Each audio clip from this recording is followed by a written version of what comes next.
Gabriel started coming more often, he told him, I'm Gabriel, I'm bringing the message to you. And then he'll bring news to him of the past about like what happened with Joseph and Moses, things that he wouldn't have known. Because he couldn't read or write, right? And then like amazing, miraculous things like linguistic miracles that the Arab poets couldn't respond to.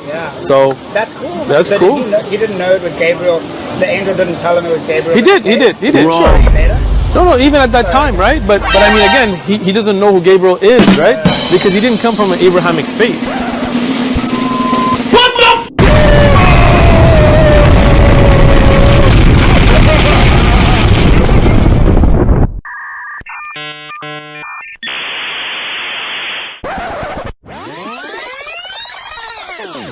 But I mean, again, he doesn't know who Gabriel is, right?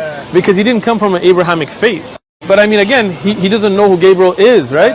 Because he didn't come from an Abrahamic faith. The people of Mecca were pagans. Perfect. Deuces.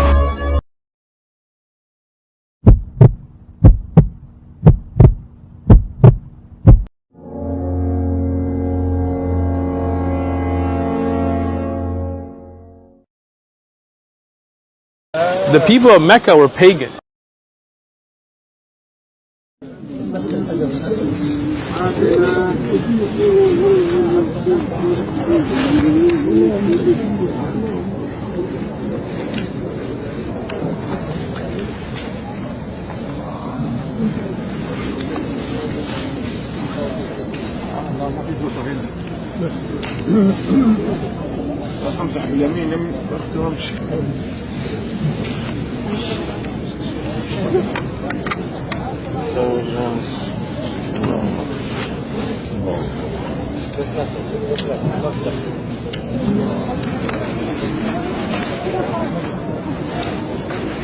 The people of Mecca were pagan.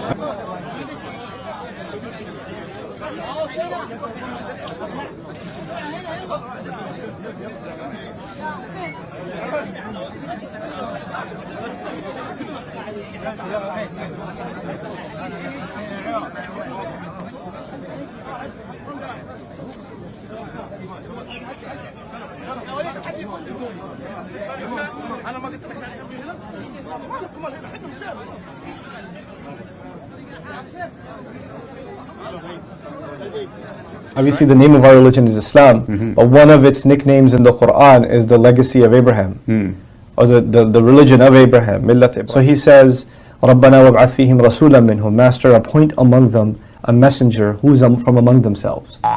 Raise among them a messenger from among themselves. يَتْلُو عَلَيْهِمْ آيَاتِهِ, that will read your revelations to him. He'll read upon them your miracles, your messages. And so we see that fulfilled, because literally the Prophet came to cleanse the legacy of Abraham at that place, at that same time. Right? Because he didn't come from an Abrahamic faith. And one of them is Kedar, and from Kedar we have eventually the Quraysh tribe, from which the Prophet Muhammad, peace be upon him, was born. And so Muslims see our Prophet, peace be upon him, as a descendant of Ishmael, and therefore a descendant of Abraham. Population now of 1.6 billion Muslims who look back to Abraham as the forerunner of our faith, because the Quran says, فَاتَّبِعُوا مِلَّةَ إِبْرَاهِيمَ حَنِيفًا وَمَا كَانَ مِنَ الْمُشْرِكِينَ. Follow the religion of Abraham, and he was not one of the polytheists. Because he didn't come from an Abrahamic faith. Abraham, peace be upon him, he was not a Jew or a Christian, but he was a Muslim. So our beloved Prophet Muhammad sallallahu alaihi wasallam, before he became a prophet, also was a Muslim. Because he didn't come from an Abrahamic faith. The people of Mecca were pagans, right? And of course, Ibrahim is also one of the Semites eventually. Ibrahim and Qahtan are both descendants of Sam. Qahtan and Ibrahim are not brothers or contemporaries. We don't know when Qahtan lived. But Qahtan's ancestor, Ibrahim's ancestor, are both Sam. And therefore both Ibrahim and Qahtan are Semites. However, of course, the lineage of Ibrahim we consider more pure. Our processing came from that. However, of course, the lineage of Ibrahim we consider more pure. Our processing came from that. Because he didn't come from an Abrahamic faith. The people of Mecca were pagan. And in particular, our Prophet mentioned some of them in his ancestry. This hadith is in Sahih Muslim. And so let's look at this hadith, and then we definitely have to analyze the people that he mentioned. That our Prophet said, إن الله اصطفى كنانة من ولد إسماعيل. Kinana from all of the descendants of Ismail. واصطفى قريشا من كنانة. And he chose Quraysh from Kinana. واصطفى من قريش بني هاشم. And he chose the Banu Hashim from the Quraysh. واصطفاني من بني هاشم. And he chose me from the Banu Hashim. So we believe that the lineage of our Prophet ﷺ is the best and the most noble lineage ever. Because he didn't come from an Abrahamic faith. The people of Mecca were pagan. This is what it said over here. And he shall dwell, referring to Ishmael, he shall dwell in the presence of all his brethren. Now, Ishmael is the lineage which Muhammad comes from. So, now Ishmael is the lineage which Muhammad comes from. So,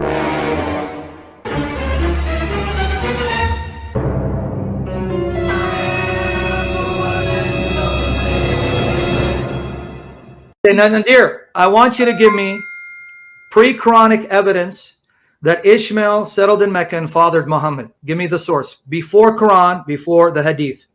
Give me one source. Quran before the Hadith? Yeah, well, because we have a lot of historical documentation. Interrupt me, Sam. Let me start. I think it's dumb. It's a dumb question because we have genetic evidence. I think scientific evidence is good enough. We've showed that both the Jews and the Arabs. You're ranting, Nadir. I'm not going to let you rant. You're not going to eat my time. Let me make the question again. Don't eat my time. Don't rant, because I know you want to eat up my time like a coward. Let me make it clear for you again. Just because Arabs and Jews are related doesn't mean the Arabs are Ishmaelites and that Ishmael settled in the Kaaba. I know you're too stupid to see that.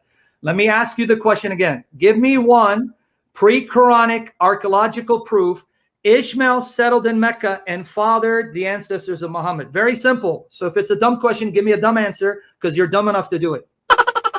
Well, I don't know if any kind of evidence like that exists, but I think that it is irrelevant because we know that. So that your answer is no? So I can go to my second question. You got to let me speak for 1 minute. You said you don't have it, so let's go to second question. You don't need my time. Wait a second. You can't just shut me out. I got to get 1 minute. You get one. You just said no, so don't eat up my time. Go to the second question. Show me the genealogy of Muhammad. Show me the genealogy of Muhammad in the Hadith. Genealogy. Well, we do have a genealogy, but I don't. No, look, I don't have it. I have it. Okay, go ahead. You can. You want me to read it for you? Yeah, go ahead. Go ahead. But then it can't eat up my time because I'm doing your work for you. I'm going to read it. Okay, but I think. Wait a second. If I could go back, we should have 1 minute to talk each person. Here, you don't understand the nature of cross-examination. I got 10 minutes, so if I have to stop you, my time. Okay. You just ate my time. You know that, right? By your ranting, you're eating my time, which is a disrespectful tactic. All right. I'm sorry. Let me read the genealogy, which won't count against my time because you don't have it. I have it. I'll read it for you. Ready? Okay. You sure you're ready, Nadir? Off the time. Okay. This is the life of the Prophet Muhammad, Al-Sirah Al-Nabawiyya, Volume 1, pages 50 to 52. And this comes from Ibn Kathir, 700 years after the death of your Prophet. Let me read it. It's lengthy so that you then try to explain it away. Okay. There is no question of Adnan being of the line of Ishmael, son of Abraham, upon both of whom be peace. What dispute there is relates to the number of forebears there were from Adnan to Ishmael, according to the various sources. At one end of the spectrum, there is the extreme view that considers there to have been 40. This is the view of Christians and Jews who adopted it from the writings of Rakhia, the clerk of Armiya bin Halqiyah, supposedly Jeremiah, as we will relate. Some authorities maintain the 30, others 20, yet more 15, 10, 9, or 7. Now, just to make it easy for you, Nadir, I'm going to read this part. And this is why Malik, God bless him, did not enthuse over the attempt at tracing genealogy back before Adnan. They could only confidently trace it to Adnan. Okay.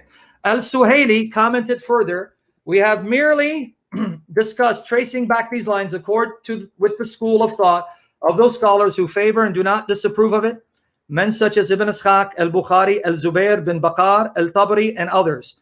As for Malik, God have mercy on him, he expressed disapproval when asked about someone tracing his descent back to Adam and commented, whence comes to him knowledge of that? Where do you get this knowledge from? When he was asked about tracing back to Ishmael, listen to this, Nadir, these are your scholars. Tracing back to Ishmael, he expressed similar disapproval, asking, who could prove such an information? Who could prove such an information? Malik also disliked tracing the genealogy of the prophets, such as saying Abraham, son of so-and-so, and Al-Muyatti stated this in his book. Al-Suhaili commented also that Malik's viewpoint was analogous to what was related of Urwa bin al-Zubayr, who is reported to have said, we have found no one who knows the line between Adnan and Ishmael. No one. Monster kill! It is reported that Ibn Abbas said, between Adnan and Ishmael, there were 30 ancestors who are unknown. Ibn Abbas also reputed to have said, when he traced back lines of descent as far as Adnan, the genealogists have lied twice or thrice. And that skepticism is even more characteristic of Ibn Masud. These are all companions of your prophet, whose attitude was like that of Ibn Abbas. Umar ibn al-Khattab stated, we carry back the genealogy only as far as Adnan. That's Umar. Abdullah bin Masud, Ibn Abbas. Abu Umar bin Abdul Bar stated in his book, Al-Anba, Al-Marifat, Qabail al-Ru'wa, that Ibn Lahiya related from Abu al-Aswad that he had heard Urwa bin al-Zubayr. We never found anyone who knew genealogy past Adnan nor past Kahtan unless they were using conjecture. Conjecture. Abu al-Aswad stated that he had heard from Abu Bakr bin Abu Khaytham, one of the very most knowledgeable men of the poetry and the genealogy of Quraysh. We never knew anyone with information going back beyond Ma'ad bin Adnan. No one, whether relating poetry or other knowledge. Abu Umar said that there was a group of the predecessors, including Abdullah bin Masud, Amr bin Maymun al-Azdi, Muhammad bin Qab al-Qurazi, who when they recited the verse from the Quran, and those after them who no one but God knows, would comment, the genealogists lied. Finally, Abu Umar, God have mercy on him, stated, we hold the meaning of this to differ from their interpretation. What is implied is that regarding those who claim to enumerate Adam's descendants, no one knows them except God who created them. But as for the lines of descent of the Arabs, the scholars conversant with their history and genealogy were aware of and learned by heart about the people and the major tribes, differing in some details of that. Now, I can give you more, but you just read, your prophet's companions say, if anyone goes beyond Adnan, they're liars. No one knows. We don't have any conclusive proof of a genealogy connecting Adnan to Ishmael. So I want to know, what proof do you have that Muhammad is from Ishmael? Which son of Ishmael? Because according to your own genealogists who contradict each other, some say he was from Nebawath. Others say he was from Kedar. They couldn't even agree. Was it Nebawath or Kedar? How do you know? Prove he's a son of Ishmael in order to prove he is from their brethren. Answer the question now. Absolutely. So we can know from science today. Science has confirmed that the Jews and the Arabs are really the children of Abraham. Says, and it goes on. I'll give you this reference over here. Where it says Ishmael. MD. Read it. So let's talk about this. I mean, we know. No, read it.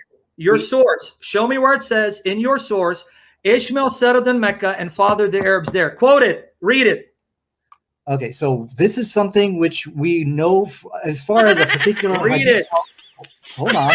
As far as getting a specific hadith, which we talked about. Forget hadith. Your source. You're not listening. This source you're putting up in front of our face. Yes. Quote the paragraph where it says, and Ishmael settled in Mecca and fathered the Arabs, the ancestors of Muhammad. This supports, see, Sam, this supports exactly what we know from history. This is the answer. No, you can't. Can you not see this supports what we are? No, it doesn't, because no one's denying Jews and Arabs are related. Explain how is it that the Jews and Arabs no one denies, because Abraham had 6 other sons from Keturah who also followed Arabs. Their children is what you're saying, right? Listen to what I'm saying. Okay. The same Bible that you're twisting to your shame, Abraham's 6 other sons from Keturah who also followed. So to say that Arabs are related to Jews is not the argument. What we're looking for is Ishmael being in Mecca, fathering those Arabs. The answer is Muhammad. Can you show me where it says that there? I don't have that hadith with me right now, but definitely. You don't have a hadith that says that, right? I don't know. I'll have to go take a look. Why don't you? Okay, now, okay, that's fine. I respect you don't know. Okay, now third question, because I feel that is irrelevant. I How feel is it irrelevant when you have to prove that he's an Ishmaelite to be a brother like Moses? Come on, man. Don't play these games. this would be a rewrite of history. Right now, you got to go through all the books like Encyclopedia Britannica. You got to rewrite all Show this. me any quotation from Encyclopedia Britannica. You're eating my time with your game. Commonly Show regarded. me. Show me. Listen to my question because you're playing. Right here in front of you. This is from Encyclopedia. Show me where Encyclopedia Britannica says Ishmael settled in Mecca and fathered the Quraysh, the ancestors of Muhammad. Okay, so you wanted like Ishmael fathered the Arabs, and from that lineage comes Quraysh. Went Okay. to Mecca like you. And What your- for you? you want to hear the question? And so I would think you would need to rewrite this if I understand your Once argument. we write it, it doesn't say that Ishmael settled in Well, Mecca. you do accept that Ishmael, commonly regarded by both Jews and Arabs as a progenitor of the Arabs, is considered a messenger or a prophet. So you're okay with that? Encyclopedia Britannica, which is a secular source, thinks that Ishmael's a prophet. You're joking, right? Considered a messenger. It's Who? Encyclopedia Britannica? My point to you is, I can go and do the homework you're asking me to do, Sam. But look You at can't. all I've done it for you. There's none.